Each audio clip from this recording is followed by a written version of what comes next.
अगर आपको जानना है कि बैंक वाले को टेस्ट कैसे करें, तो आप उससे पूछिए कि रियल रेट ऑफ रिटर्न क्या होता है। Real rate of return money IQ में हम लोग पहली चीज़ सीखते हैं। बैंकर्स को पता ही नहीं होता। आप उनसे पूछो कि इंश्योरेंस के कौन से क्लॉज़ेज़ हैं जो आपके वाइफ को बताने हैं, उनको वो भी नहीं पता होगा। क्लेम से रिलेटेड सवाल, उनका सिस्टम क्या है? एक बैंक का बंदा होगा बैंक एश्योरेंस का, वो आएगा बैंक कर्मचारी के साथ और इंश्योरेंस बेच के चला जाएगा।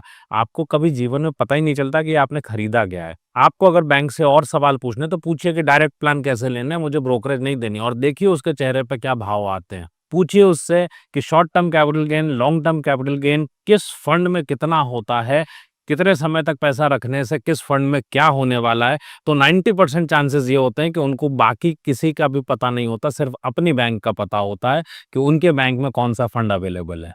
फाइनेंशियल अवेयरनेस सबसे बढ़िया टूल है आपके लिए अपने पैसे को बचाने का। बैंक से जब लोन की बात आती है तो बैंक आपके साथ क्या करता है?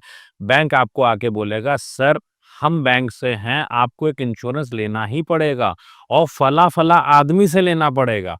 आपने क्या करना है? आपने बोलना है, भाई लिखित में दे दो। सैंक्शन लेटर हाथ में आ गया, उसके बाद आपने सिर्फ इतना बोलना है कि लिखित में दे दो कि इसी आदमी से आपको इंश्योरेंस पॉलिसी लेनी पड़ेगी।